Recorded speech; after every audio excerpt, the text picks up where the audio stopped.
Bueno, pues gracias a Dios por este canto.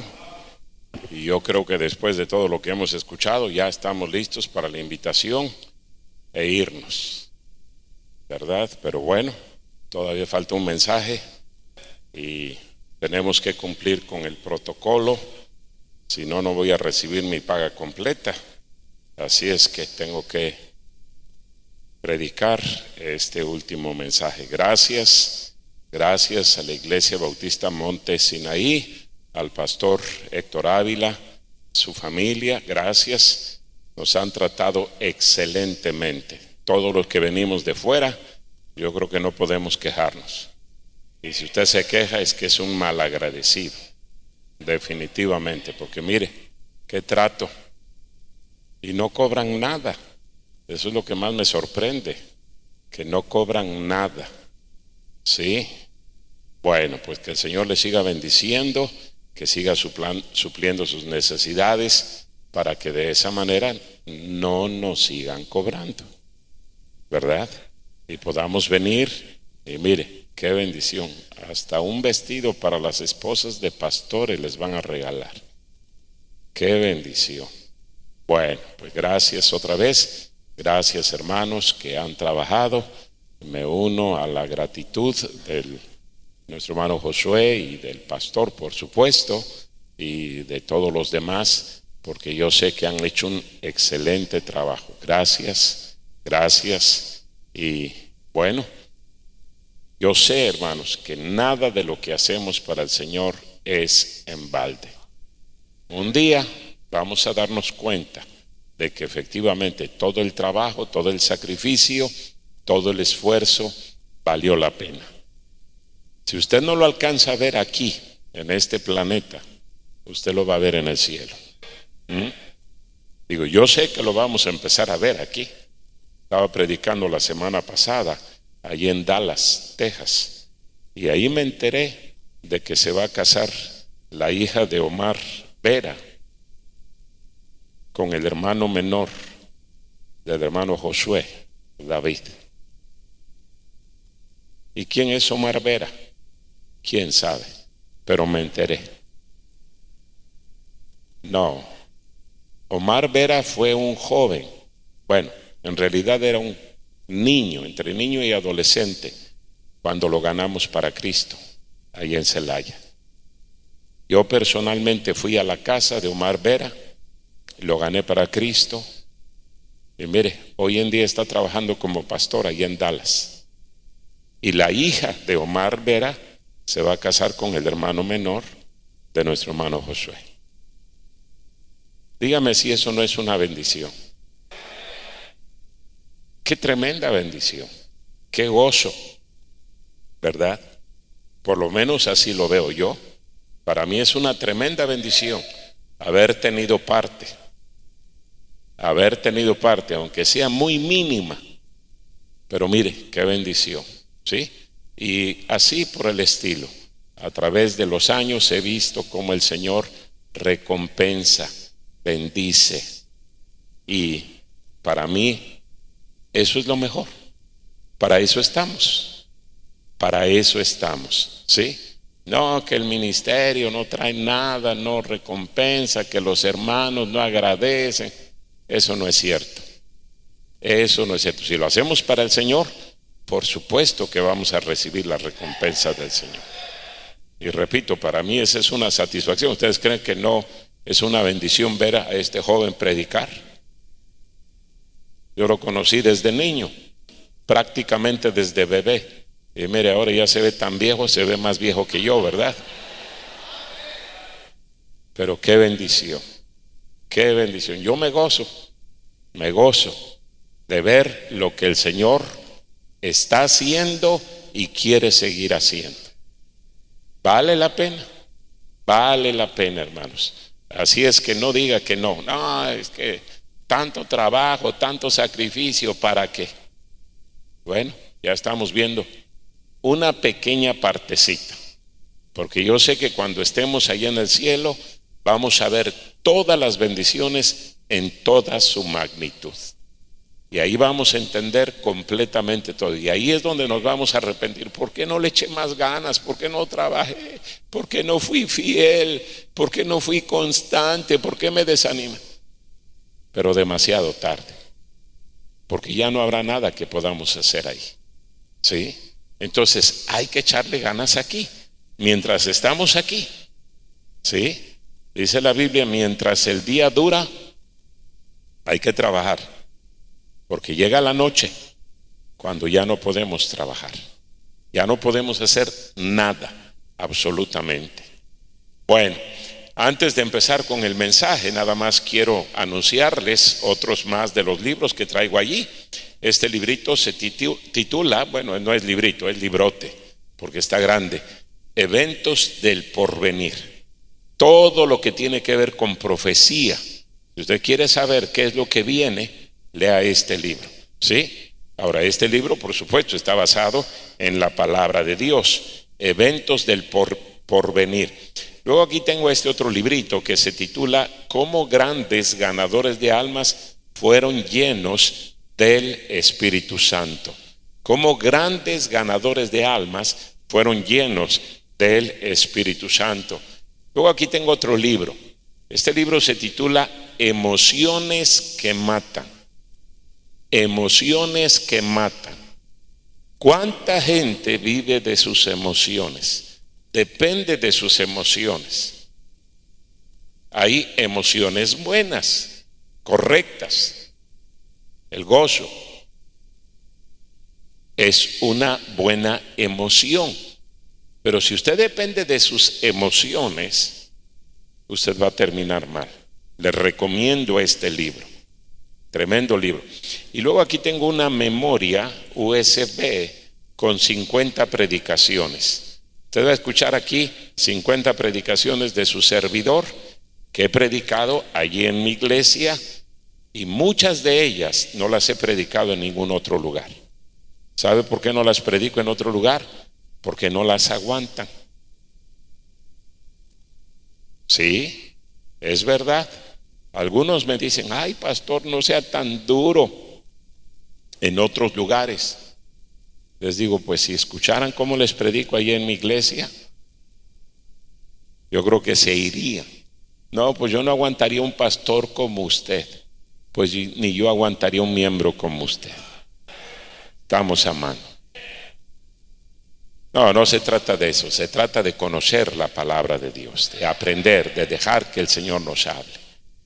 Vamos a abrir nuestras Biblias en el libro de Oseas, capítulo 6. Abra su Biblia en Oseas, capítulo 6. Vamos a leer los primeros 3 versículos, nada más. Y repito lo que ha dicho el pastor y también lo que decía nuestro hermano Josué. Por favor, eviten estar saliendo y entrando. Permanezcan ahí en su lugar hasta que terminemos. Qué difícil es predicar cuando gente se está moviendo, está hablando, está jugando ahí con su teléfono celular. Es muy difícil, porque uno dice, bueno, en realidad no les interesa, ¿para qué estoy hablando? ¿Verdad? Entonces, por favor, escuche atentamente lo que el Señor quiere decirle. Yo le he preguntado al Señor, Señor, ¿qué quieres que predique? Y hay montones de mensajes. Tengo 45 años predicando. 45 años. ¿Cuántos mensajes habré predicado en esos 45 años? Miles, no cientos, miles de mensajes. Entonces, siempre es difícil. Señor, ¿qué quieres que predique? ¿Sí? No porque hacen falta mensajes, sino porque yo quiero saber exactamente lo que el Señor quiere que predique. Entonces le voy a predicar lo que yo creo que el Señor quiere que le predique. ¿Sí? Ponga atención, porque si usted no pone atención y el Señor me dijo, dile eso, pues usted está rechazando al Señor, no a mí. De ninguna manera estoy diciendo que yo soy el Señor, de ninguna manera. Pero sí yo creo que el Señor le dirige a uno. Escuchábamos hace un momentito a nuestro hermano Jonathan. ¿verdad? Explicando exactamente eso. Entonces, ponga atención, por favor. Vamos a ponernos de pie para leer Oseas capítulo 6, versículos 1 al 3. Yo leo el 1, usted lee el 2, todos leemos el 3. Oseas capítulo 6, versículos 1 al 3. ¿Ya lo tiene? Muy bien, dice así la palabra de Dios.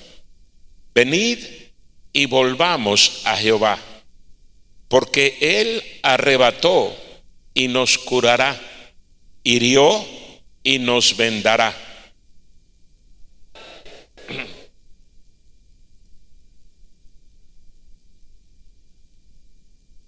Unidos, y conoceremos y proseguiremos en conocer a Jehová, como el alba está dispuesta a su salida, y vendrá a nosotros como la lluvia tardía y temprana a la tierra. Vamos a orar. Todos cierren sus ojos, pídale al Señor que le hable. Dígale: Señor, háblame, y yo pueda captar el mensaje que tú tienes para mí. Vamos a orar. Señor, gracias por todo lo que se ha hecho en estos 3 días de conferencias. Gracias, Señor, por el trabajo tan fuerte, tan dedicado de mis hermanos, miembros de esta iglesia. Gracias, Señor, por el pastor. Gracias por todo lo que se ha hecho en estos días. Te pido que tú bendigas este mensaje, que lo grabes de tal manera en nuestra mente, en nuestro corazón, que aún después de meses, años, podamos recordar lo que tú nos has dicho. Úsame, ayúdame a comunicar correctamente tu palabra en una forma clara, sencilla, fácil de entender, que no olvidemos lo que tú tienes que decirnos. Te lo suplico en el nombre de Cristo. Amén. Pueden tomar su lugar, hermanos. Gracias. Voy a pedirle a 5 hermanos del coro, si hay 5 del coro aquí, que pasen aquí adelante, por favor. ¿Ustedes son del coro? ¿Los que están allá atrás?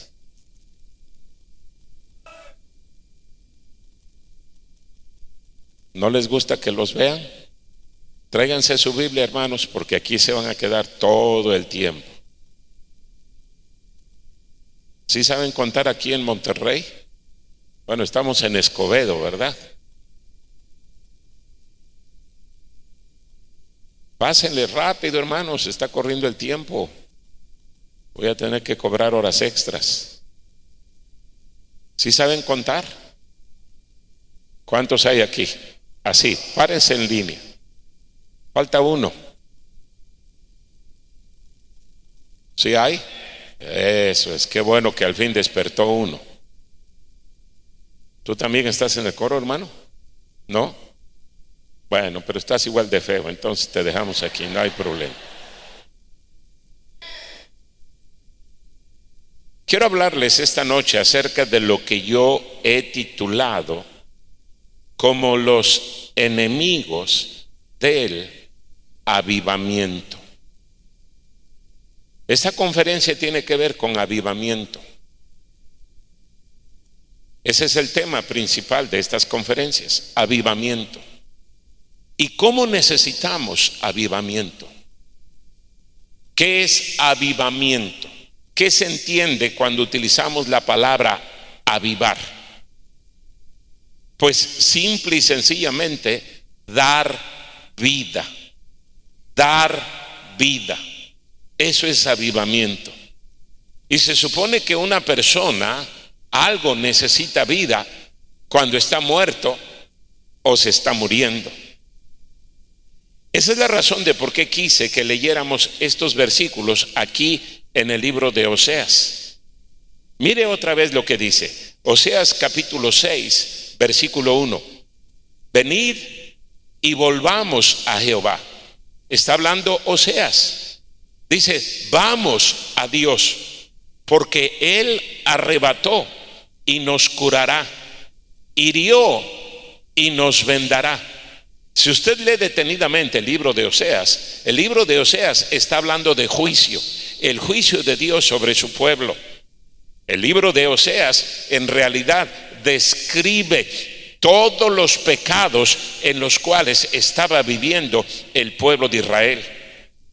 Y esa es la razón de por qué el juicio de Dios viene. Y el juicio de Dios viene, hermano, aunque usted no lo crea. Porque yo sé que hay un montón de cristianos que aunque conocen la palabra de Dios dicen: no, pastor, pues mire, yo he vivido así, yo he vivido así y no me ha pasado nada. No abuse de la paciencia, de la misericordia de Dios. No abuse, porque usted va a llegar a ese límite donde efectivamente el juicio de Dios va a llegar. Y si no, entonces toda la Biblia es una mentira, toda la Biblia, pero no lo es. No lo es. ¿Cómo sabemos que no lo es? Porque el juicio de Dios llegó en el tiempo del profeta Oseas. Y repito, ahí está hablando acerca del juicio de Dios. Pero dice otra vez el versículo 1: venid y volvamos a Jehová, porque Él arrebató y nos curará, hirió y nos vendará. Pero luego dice el versículo número 2: nos dará vida después de 2 días. En el tercer día nos resucitará y viviremos delante de Él. Tenemos la promesa que Dios quiere resucitarnos, Dios quiere avivarnos, Dios quiere que otra vez haya en nosotros ese ánimo, ese entusiasmo que existió antes. Si usted es cristiano, verdaderamente salvo, ha nacido de nuevo, yo estoy completamente seguro de que usted hubo un tiempo en el cual estaba entusiasmado, emocionado con las cosas de Dios, le ilusionaba venir a la iglesia, conocer la palabra de Dios, quería aprender más del Señor, quería obedecer al Señor. ¿Qué fue lo que pasó? Usted permitió que uno de estos enemigos entraran a su vida. ¿Sí le ve la cara de enemigos a estos? Son enemigos. Y estos mismos enemigos usted los conoce. Tanto que los conoce que los consiente en su vida, los apapacha en su vida. Y eso es lo que está matando precisamente ese entusiasmo, ese fervor que debería de existir en la vida de cada cristiano. Jamás debería de disminuir ese ánimo, ese entusiasmo por las cosas de Dios en la vida de ningún cristiano. Antes, al contrario, debería de crecer y crecer y crecer y crecer. Pero eso no sucede. ¿Cuántos cristianos usted ha conocido que hubo un tiempo que antes venían con qué entusiasmo a la iglesia y ahora usted se los encuentra en la calle y ni quieren saludarlo? ¿Qué fue lo que pasó? Que permitieron que estos enemigos, y repito, no es nada fuera de lo que sabemos, ahí está en la Biblia de lo que vamos a hablar. ¿Cuáles son esos enemigos que matan el fervor, el entusiasmo, la vida en la vida de un cristiano? Ahí en el libro de Apocalipsis, en el capítulo número 3, nuestro Señor, hablándole a la iglesia de Laodicea, le dice estas palabras. Apocalipsis capítulo 3, versículo número 14. Apocalipsis 3:14. Y escribe al ángel de la iglesia en Laodicea: he aquí el amén, el testigo fiel y verdadero, el principio de la creación de Dios, dice esto: yo conozco tus obras. Y mire lo que dice. Está hablando el mismo Señor Jesucristo a la iglesia de Laodicea. ¿Qué es lo que les dice? Yo conozco tus obras, que ni eres frío ni caliente. Ojalá fueses frío o caliente, pero por cuanto eres tibio y no frío ni caliente, te vomitaré de mi boca. Qué terrible es ser tibio. Esa condición de tibieza, dice la Biblia, que le provoca asco al Señor, le provoca repulsión al Señor. Él no quiere que nosotros seamos tibios. Él dice, y aquí lo estamos leyendo: yo preferiría que tú fueras un inconverso, un pagano, un idólatra, y no un tibio. A Dios le molesta la tibieza, pero repito, la mayoría de los cristianos viven allí porque han permitido que estos enemigos maten ese fervor, ese entusiasmo, ese ánimo, ese gozo, ese placer de vivir para Dios, de servir al Señor. Y yo estoy seguro que todos hemos batallado en algún momento de nuestra vida con ese tipo de problemas.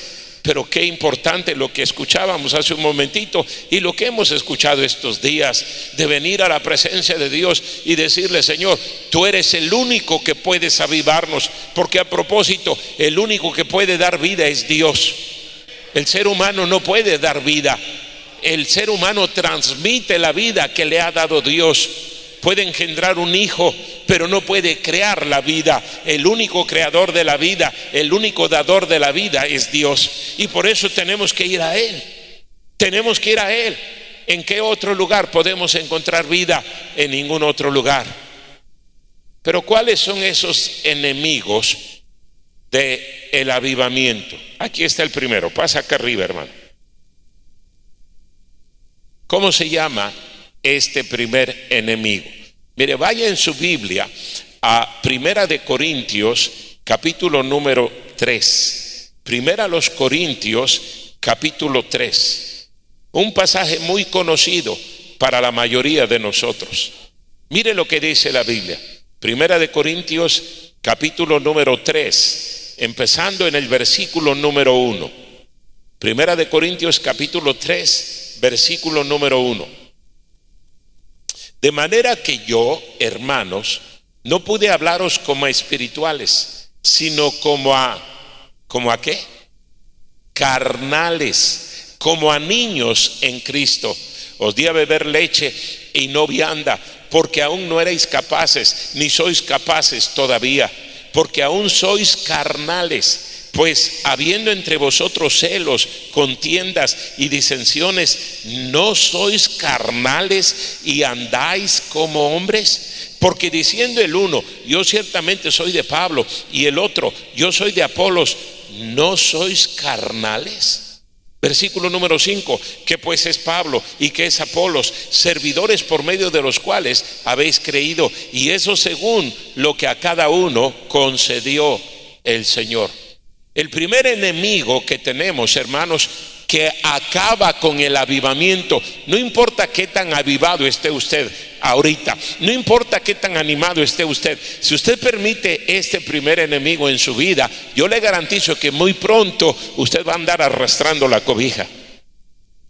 ¿Cómo se llama este primer enemigo? Carnalidad. Mírele la cara de carnal que tiene. El vivo retrato de la carnalidad.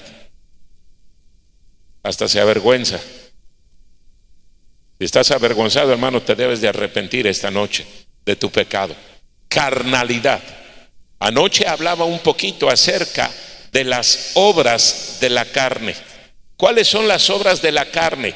Gálatas capítulo 5, versículo número 19, dice el apóstol Pablo, Gálatas 5, 19: y manifiestas son las obras de la carne, que son adulterio, fornicación, inmundicia, lascivia, idolatría, hechicerías, enemistades, pleitos, celos, iras, contiendas, disensiones, herejías, envidias, homicidios, borracheras, orgías y cosas semejantes a estas. Eso es lo que la carne quiere, le gusta, le entretiene, le divierte, goza. La carnalidad disfruta todo esto. Y hermano, el problema que tenemos es que todos tenemos esta naturaleza carnal, pecaminosa. No hay uno solo aquí que no pueda convertirse en la persona más perversa, más malvada en este planeta. No, pastor, pero yo soy cristiano. ¿Y eso qué tiene? El hecho de que usted sea cristiano no significa que ya usted es un cristiano maduro, espiritual. Qué tremendo sería eso si cada persona que acepta a Cristo viviera una vida recta delante de Dios. ¿Para qué queremos la iglesia? ¿Para qué queremos la predicación? ¿Para qué queremos estas conferencias? No hace falta. Pero Dios sabe que tenemos una lucha todos los días con nuestra naturaleza carnal, pecaminosa, sucia. Esa es la razón de por qué enseña la Biblia, hermano, que lo que tenemos que hacer con la carne es crucificarla, matarla. Exactamente lo que escuchábamos hace un momento, llevarla al altar. ¿Qué se hacía en el altar? El altar era un lugar de comunión, un lugar de comunión con Dios, pero también era un lugar de sacrificio. Y todos los días tenemos que coger esa cochina naturaleza pecaminosa que tenemos y matarla. ¿No dice Romanos capítulo 12, versículo número 1? Así que, hermanos, os ruego por las misericordias de Dios que presentéis vuestros cuerpos en sacrificio vivo. ¿No dice el apóstol Pablo en Gálatas 2:20? Con Cristo estoy juntamente crucificado y ya no vivo yo, mas vive Cristo en mí. Pablo entendía, hermanos, que todos los días tenemos que matar esa naturaleza carnal. ¿Cómo va a surgir la vida que Dios quiere producir en nosotros si nosotros estamos dejando que la naturaleza carnal nos controle, nos domine cada día de nuestra vida? Hermano, usted no es más espiritual que Pablo. Y Pablo mismo dice ahí en Romanos capítulo 7: miserable de mí, ¿quién me librará de este cuerpo de muerte? Lo bueno que quiero hacer no lo hago, y lo malo que no quiero hacer, eso hago. Tenemos una naturaleza carnal. Y hermano, cuando usted permite que la naturaleza carnal le domine, la carnalidad que hay en usted, es como que tomara un balde de agua fría y lo echara en ese fuego que Dios ha prendido en su vida. Y por eso, repito, tenemos un montón de cristianos carnales. ¿Cómo se ve la carnalidad? Una de las muestras de nuestra carnalidad, dice ahí en 1 Corintios capítulo 3 que leíamos hace un momentito, es la división, el pleito, la envidia, los celos. ¿Sí? ¿Y por qué están reconociendo a él y a mí no me reconocen? ¿Y por qué ayudan a él y a mí no me ayudan? No, mira, vente, vamos a formar nuestro propio grupo. Ese es el problema principal. Necesitamos avivamiento. Para tener avivamiento necesitamos acabar con la carnalidad. Y repito, todos absolutamente tenemos ese problema. No solamente tenemos este enemigo. Puedes bajarte, hermano. Mira el segundo enemigo que tenemos. Y cada enemigo está peor. Mírele la cara a este. ¿Verdad que se ve peor que aquel? ¿Cómo se llama este segundo enemigo? Es primo hermano del primero. Vaya en su Biblia al libro de Santiago. Santiago capítulo número 4. Mire lo que dice aquí la Biblia. Santiago capítulo 4. Y son enemigos. Usted no puede consentir este tipo de cosas en su vida. No debe de consentirlo. Porque en la medida que usted lo consiente, hermano, será en la medida de que se apague la vida, el fervor, el entusiasmo que Dios quiere que exista en usted. ¿Cómo vamos a hacer la obra de Dios si estamos más apagados que los cristianos de la Odisea?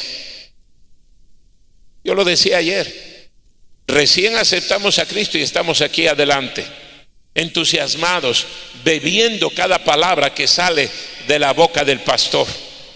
Queremos aprender la palabra de Dios, pero en la medida que permitimos que estos enemigos entren a nuestra vida, nos vamos alejando. Y mire dónde terminamos. allá atrás. ¿Quiénes son los que se sientan allá atrás? Los rebeldes, los carnales, los mundanos, los incrédulos. Mire, allá está. Esperamos que esta noche se arrepienta de su pecado y venga aquí al frente y le pida perdón al Señor. Yo recuerdo un hermano recién, yo creo que tenía unos 2, 3 meses viniendo a la iglesia y se sentaba hasta adelante. Ni podía encontrar las citas. Yo estaba predicando y yo veía cómo batallaba el hermano para encontrar las citas bíblicas. Después de un culto viene y me dice: pastor, ¿por qué no tenemos culto todos los días? ¿Sabe cuál fue mi respuesta? Porque nada más estaríamos usted y yo. Nada más. Qué tremendo sería que cada cristiano conservara ese fervor, ese ánimo, esa vida. La vida se transmite. Esa es la razón de por qué hay un montón de cristianos que no ganan almas, no le hablan a la gente. ¿Qué le transmite usted? Lo único que le está transmitiendo es muerte. Muerte. Por eso algunos cristianos dicen: yo salir a ganar almas ni loco, ni aunque me pagaran, qué vergüenza. Sí, así habla un muerto, así piensa un muerto. ¿Qué puede transmitir? Nada, nada. Por donde quiera que anda se respira muerte, hedor, pestilencia. Empieza a crear gusanos porque está muerto. No estoy hablando de que ha perdido la salvación, no ha perdido la salvación, pero qué vida tan miserable vive usted.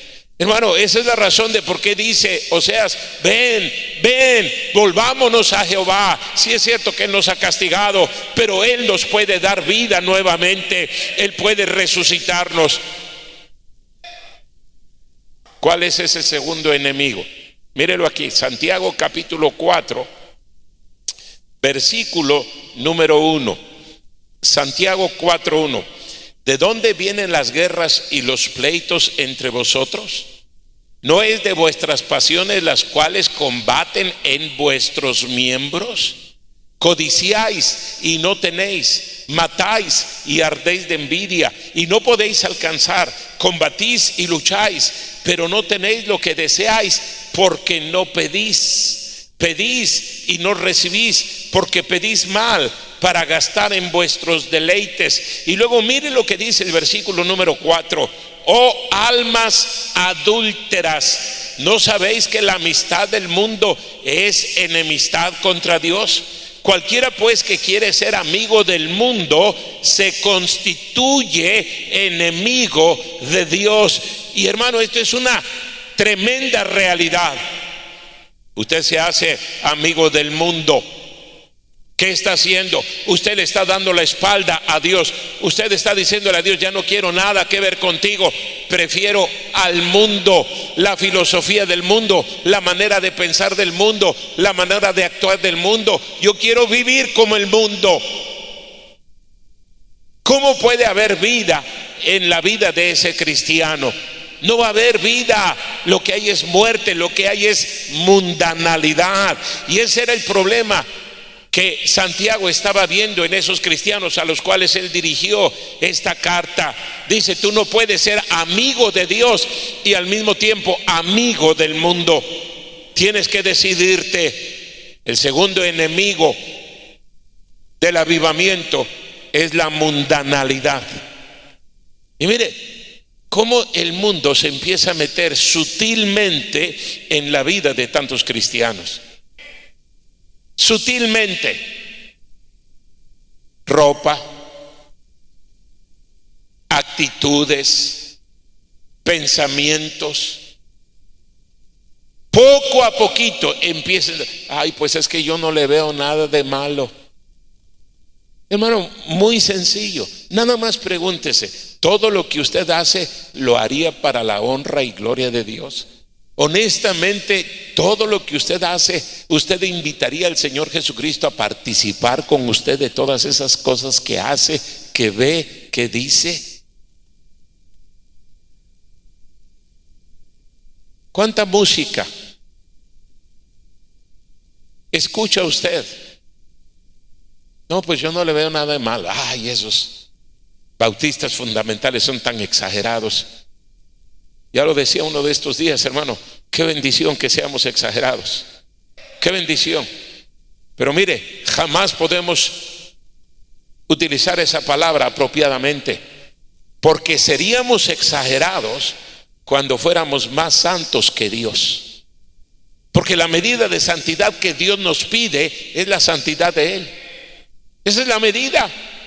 Entonces usted estaría exagerando cuando fuera más santo que Dios. Le pregunto, ¿es más santo que Dios? Está a miles de kilómetros de distancia. ¿Por qué? Porque está abrazando al mundo, pensando como el mundo, sintiendo como el mundo. Hermano, apártese, dedíquese al Señor. Efectivamente, lo que escuchábamos en este primer mensaje, vaya al altar y dígale: Señor, yo quiero vivir como tú quieres, yo quiero agradarte a ti. Eso es lo que está diciendo Oseas: venid, volvámonos a Jehová. Es cierto que Él nos ha castigado, es cierto que Él nos ha herido, pero Él nos va a dar vida, Él nos va a resucitar. Él quiere hacerlo en esta noche. Quién sabe si usted quiera. Pero el primer enemigo que tenemos es carnalidad. El segundo enemigo es mundanalidad. Ahora mire, si estos dos se juntan, y ya, de una vez pásale, hermano, ya estás aquí en el camino. ¿Se da cuenta? Cada vez más feos, más terribles. Ya esos dos son una bomba atómica. Esos dos matan cualquier iglesia. Mire, hasta se entienden bien. Y luego ¿cómo se llama este tercer enemigo? Vaya en su Biblia, Primera de Timoteo, capítulo número 6. Primera de Timoteo, capítulo número 6. Empezando en el versículo número 6. Primera de Timoteo, capítulo 6, versículo número 6. Dice la Biblia: pero gran ganancia es la piedad acompañada de ¿qué cosa? ¿Sí están en Primera de Timoteo 6:6, hermanos? ¿Acompañada de qué cosa? Contentamiento. ¿Qué quiere decir la palabra contentamiento? La palabra contentamiento quiere decir darle gracias a Dios por lo que tenemos. Pero más importante que eso, darle gracias a Dios por lo que no tenemos. Qué fácil es darle gracias a Dios por lo que tenemos. Dios nos da una casa, Dios nos da un carro, Dios nos da, qué sé yo, ropa, otras comodidades. Qué bueno es Dios, qué bueno es Dios. Gracias, Señor, gracias. Y cuando Dios no le da eso, Dios deja de ser bueno. Él no deja de ser bueno. Esa es su naturaleza. Él es bueno por naturaleza. Entonces, ¿por qué no le agradece? ¿Por qué no le da gracias? Señor, no tengo casa, gracias. Señor, no tengo carro, gracias. ¿Verdad que normalmente nos quejamos y reclamamos y exigimos? El ser humano por naturaleza es así. Ahora piense, hermano, mire, por un lado tenemos la carnalidad, por el otro lado la mundanalidad, y luego tenemos este otro enemigo. ¿Cómo no vamos a terminar muriendo en nuestra vida espiritual? Las cosas de Dios pierden totalmente su sentido. Nos volvemos tan carnales, tan mundanos, tan rebeldes a la palabra de Dios, que no nos interesan para nada las cosas del Señor. Por eso Pablo dice aquí: gran ganancia es la piedad acompañada de contentamiento. Y en Filipenses capítulo 4, versículo número 10, dice Pablo que el contentamiento se aprende. He aprendido a contentarme, dice Pablo, cualquiera que sea mi situación. Si tengo poco, gracias, Señor. Si tengo mucho, gracias, Señor. Dice, de todas maneras estoy contento. Y Pablo, materialmente hablando, ¿qué tenía? vivía la misericordia de otros cristianos. Ahora, mire lo que sigue diciendo aquí, versículo número 7. Porque nada hemos traído a este mundo y sin duda nada podremos sacar. Así que, teniendo sustento y abrigo, estemos contentos con esto. Practique el ser contento. Practique, recuerde en su mente: tengo que estar contento, tengo que ser contento, tengo que ser agradecido con Dios. Dios nos ordena: dad gracias en todo, porque esta es la voluntad de Dios para con vosotros en Cristo Jesús. Pero mire lo que sigue diciendo ahí, Primera de Timoteo capítulo 6 versículo número 9. Porque los que quieren enriquecerse caen en tentación y lazo. Mire lo que dice la Biblia: los que quieren enriquecerse, no los ricos, los que quieren enriquecerse caen en tentación y lazo, y en muchas codicias necias y dañosas que hunden a los hombres en destrucción y perdición. Versículo número 10. Porque raíz de todos los males es el amor ¿a qué? ¿El amor a qué, hermanos? Al dinero, el cual codiciando algunos se extraviaron de la fe y fueron traspasados de muchos dolores. ¿Sabe cómo se llama el tercer enemigo del avivamiento? Materialismo. Materialismo. ¿Sí le ve la cara de avaricioso a este? Codicioso, ¿verdad? Avaro. ¿Qué es lo que mata ese fervor en la vida de un cristiano? Ese ánimo. ¿Qué es lo que apaga al Espíritu Santo en su vida? No solamente la carnalidad y la mundanalidad, pero el materialismo. Pastor, ya no tengo tiempo para ir a la iglesia, ya no tengo tiempo para leer la Biblia, ya no tengo tiempo para salir a ganar almas, ya no tengo tiempo para trabajar en la ruta, ya no tengo tiempo para orar porque tengo que trabajar. Tiene que trabajar. Y los demás que sí hacen eso, no hacen nada. Nada más están sentados ahí a ver qué es lo que se le ocurre al pastor que haga. No, hermano, su escala de valores ha cambiado. La ha puesto totalmente de cabeza, al revés. Lo que debe de estar en último lugar, usted lo pone en primer lugar. Y lo que debería de estar en primer lugar, usted lo pone al último.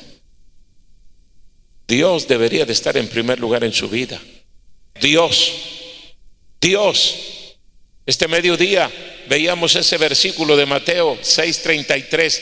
Mas buscad primeramente el reino de Dios y su justicia, y todas estas cosas os serán añadidas. Desgraciadamente hay un montón de cristianos que no creen y se dejan deslumbrar por el mundo, se dejan engañar por el materialismo de este mundo. No es que yo quiero tener una buena casa, yo quiero tener un buen carro, no es que yo quiero tener buena ropa, no es que yo quiero tener dinero para irme de vacaciones, no es que yo no quiero vivir en la miseria, no es que yo no quiero. Raíz de todos los males es el amor al dinero. No es malo el dinero, no es malo si Dios se lo da.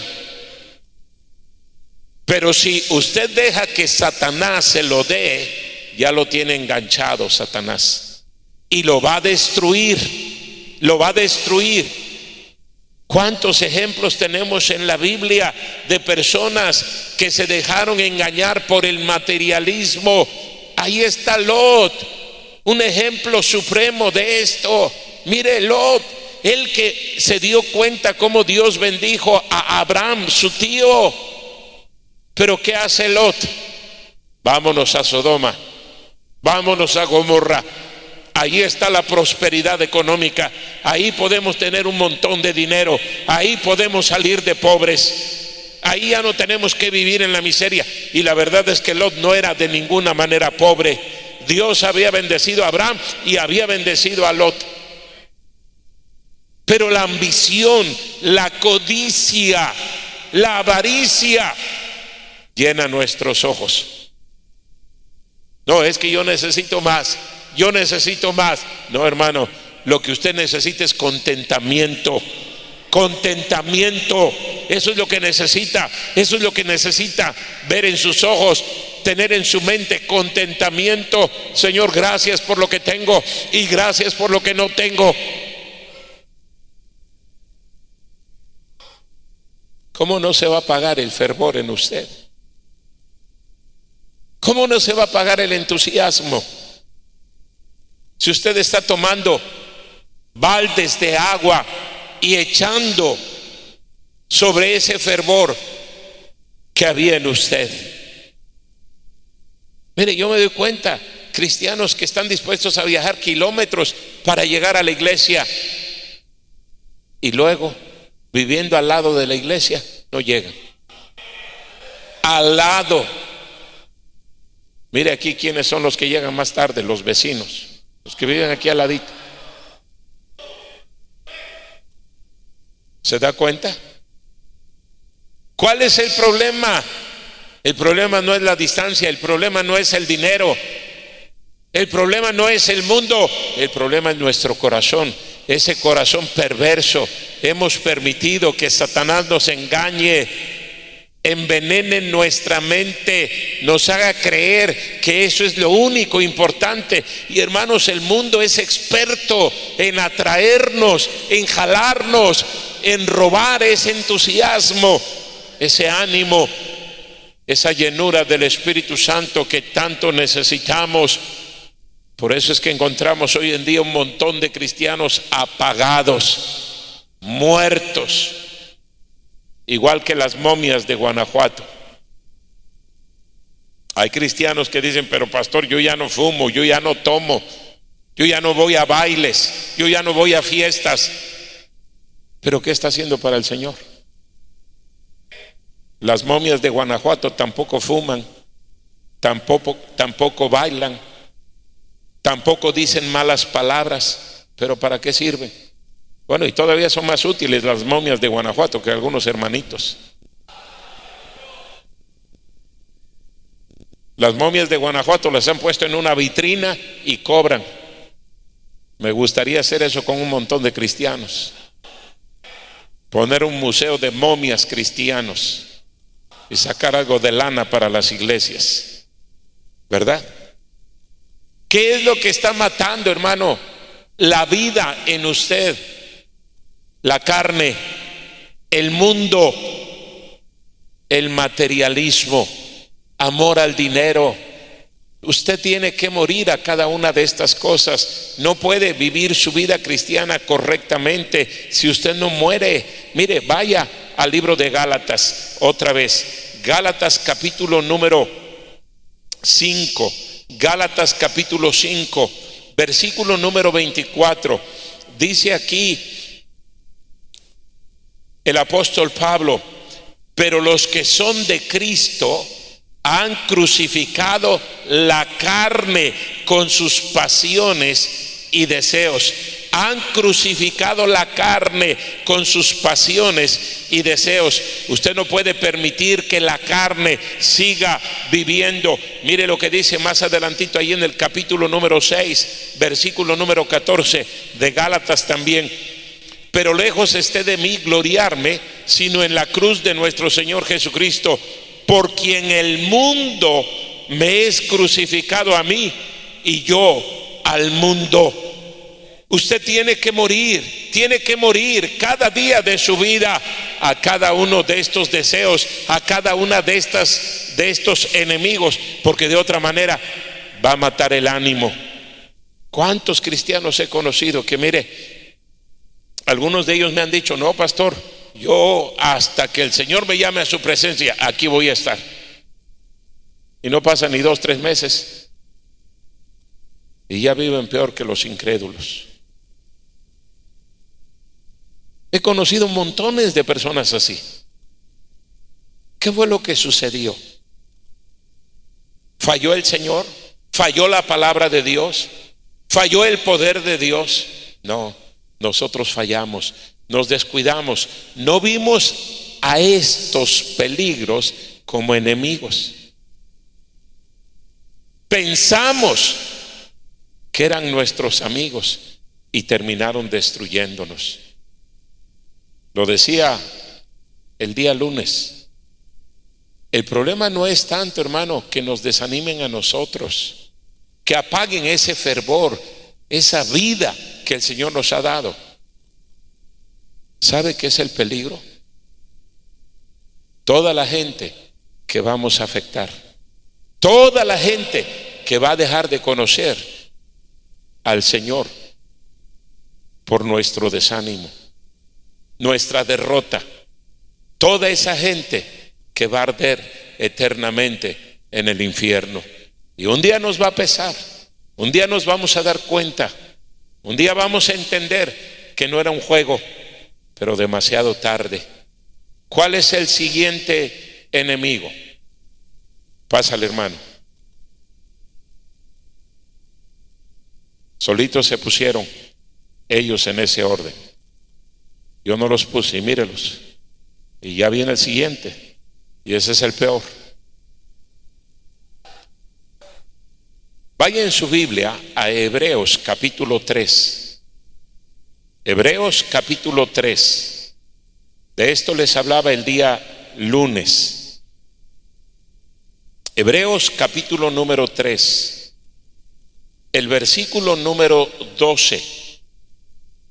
Dice la Biblia: mirad, hermanos, que no haya en ninguno de vosotros corazón malo de incredulidad para apartarse del Dios vivo. No solamente tenemos la carne, no solamente tenemos el mundo, no solamente tenemos el materialismo, el amor al dinero, pero tenemos la incredulidad. ¿Sí le ve la cara de incrédulo a este? Acércate más, hermano. El vivo retrato de la incredulidad. Ahorita que estaba predicando el hermano Jonathan de Noé, este decía: Noé, ese es un cuento para niños. Eso no existe. Eso es pura mentira. Noé y un arca, y en esa arca se salvaron. Así son los incrédulos. Todo ponen en tela de juicio. Dudan de todo. Me gusta lo que decía el hermano Fernández, Elmer Fernández. Él decía: yo creo todo lo que la Biblia dice. La Biblia dice que Jonás fue tragado por una ballena, y yo lo creo. Y si la Biblia dijera que Jonás se tragó la ballena, también lo creería. Y así deberíamos de ser. Creer la palabra de Dios. Pero no creemos, dudamos. Y otra vez, hermano, le estamos haciendo caso al mundo. La filosofía del mundo está envenenando nuestra mente. Y qué difícil es vivir la vida cristiana con la mente del mundo. No se puede, no se puede. Esa es la razón de por qué Dios está hablando ahí en Oseas acerca de: venid, volvamos a Jehová, porque Él arrebató y nos curará, hirió y nos vendará, nos dará vida después de 2 días, en el tercer día nos resucitará y viviremos delante de Él. Qué tremenda historia la de Oseas. Dios le dijo a Oseas, y Oseas, por lo que la Biblia nos dice, era un hombre recto, era un hombre consagrado a Dios, era un siervo de Dios. Dios le dice a Oseas: ve y búscate una prostituta, cásate con esa prostituta. ¿Se imagina? ¿Qué hombre que está aquí, que ha tratado de vivir para Dios, guardarse puro para el día de su matrimonio, le gustaría que el Señor le dijera: ve y búscate una prostituta, la prostituta más vil, más miserable, cásate con ella? Seguramente que en la mente de Lot, de Oseas, hubo un shock. Señor, ¿estás seguro? Yo te amo, yo he obedecido tu palabra, Yo me he mantenido puro, limpio, esperando que tú me trajeras una mujer temerosa de ti. Y ahora me dices que yo me case con una prostituta. Sí. Dios le dijo a Oseas: ve y cásate con una prostituta. Oseas, aunque no lo entendía, obedeció. Y fue y se casó con una mujer prostituta. La trajo a su casa, la amó, la cuidó. Dice la Biblia que tuvieron 3 hijos. La esposa de Oseas no necesitaba salir a hacer nada a la calle. Oseas se encargaba de proveer para todas sus necesidades. El problema de la esposa de Oseas se llamaba Gomer, la mujer. Es que tenía un corazón de prostituta, una mentalidad de prostituta. Ese era el problema de ella. ¿Qué hace? A pesar de ya tener su marido, sus hijos, una casa, tener un buen nombre, dice la Biblia que deja a su marido, deja a sus hijos y se va a prostituirse otra vez. Yo no entiendo, en verdad, cómo una mujer puede abandonar a sus hijos. Pero lo he visto. Lo he visto. Que el papá abandone a sus hijos, eso es más normal. Pero que una mamá,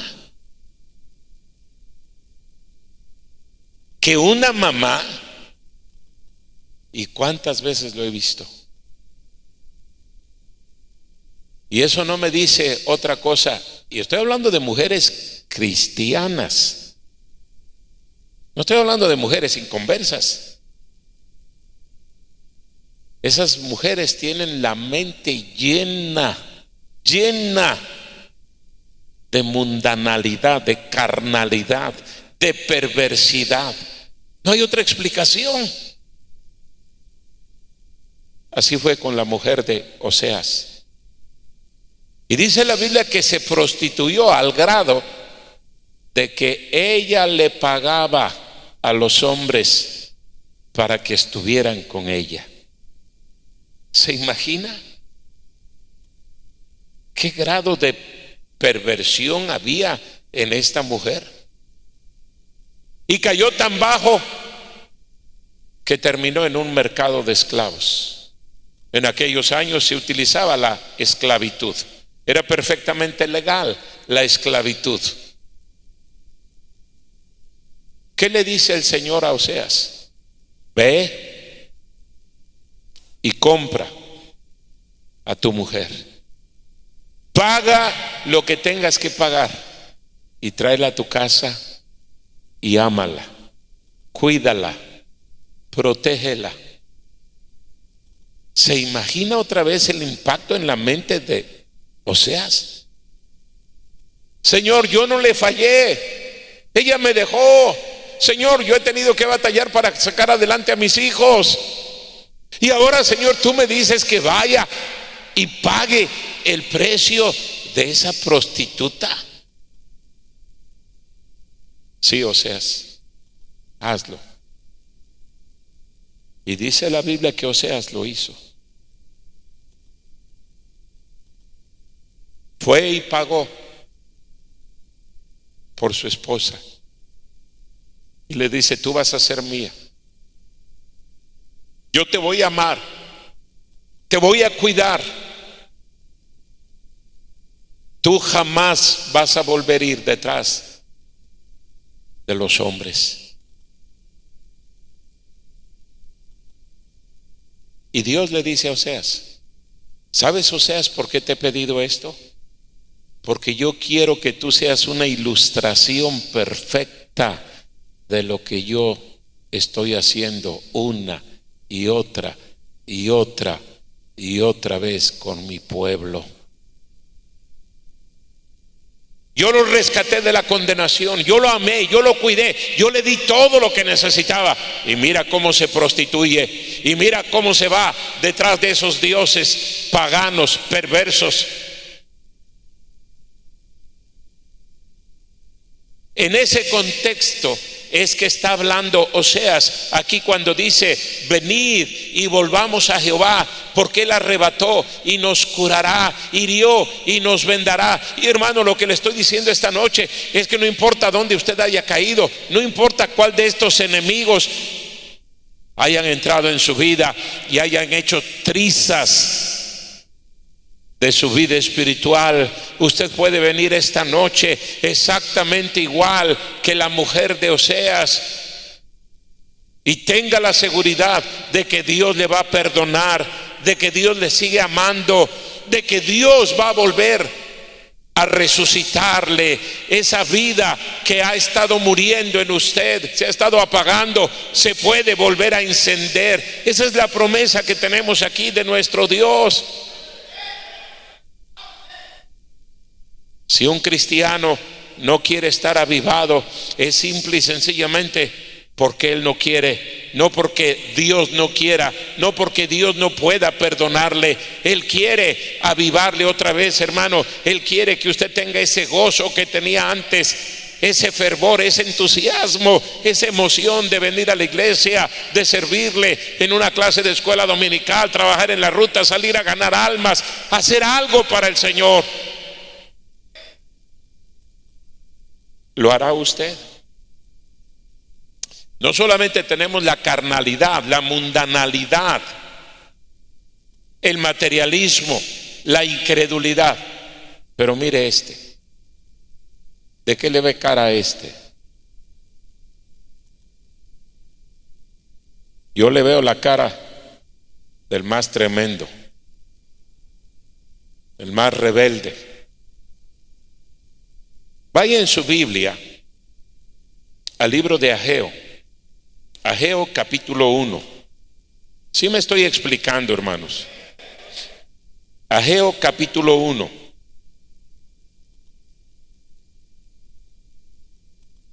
Yo creo que dentro de todos los enemigos, este tiene que ser el peor. Mire lo que dice la Biblia, Ageo capítulo 1.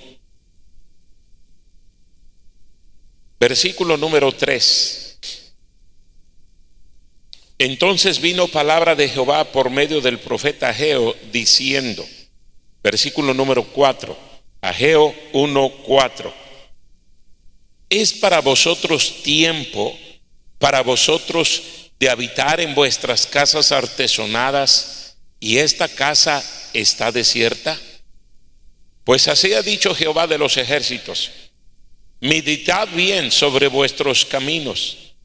Sembráis mucho y recogéis poco, coméis y no saciáis, bebéis y no quedáis satisfechos, os vestís y no os calentáis, y el que trabaja jornal recibe su jornal en saco roto. Así ha dicho Jehová de los ejércitos: meditad sobre vuestros caminos, subid al monte y traed madera y reedificad la casa, y pondré en ella mi voluntad y seré glorificado, ha dicho Jehová. Buscáis mucho y halláis poco, y encerráis en casa y yo lo disiparé en un soplo. ¿Por qué? Dice Jehová de los ejércitos: por cuanto mi casa está desierta y cada uno de vosotros corre a su propia casa. ¿Sabe de qué está hablando aquí el profeta Ageo al pueblo de Israel? De un problema bastante serio. Este enemigo, ¿sabe cómo se llama este enemigo? Indiferencia. Mírele la cara de indiferente este. Te parece que ya está muerto.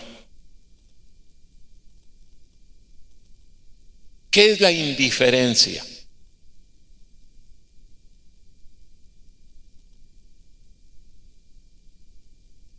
Un judío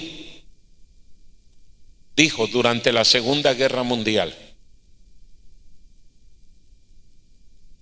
cuando él se dio cuenta de que Hitler estaba matando a los judíos,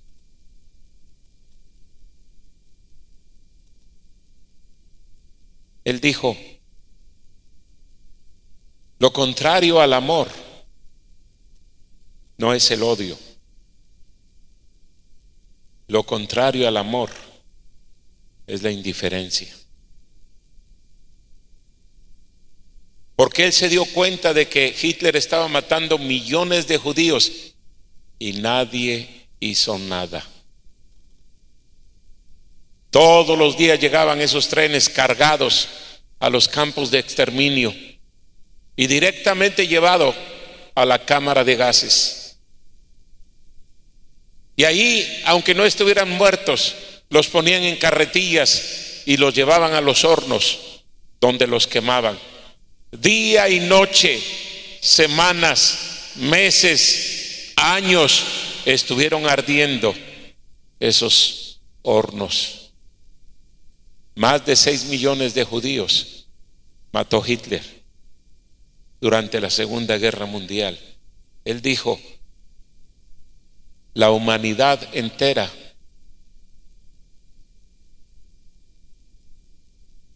no hizo nada para detener esa masacre.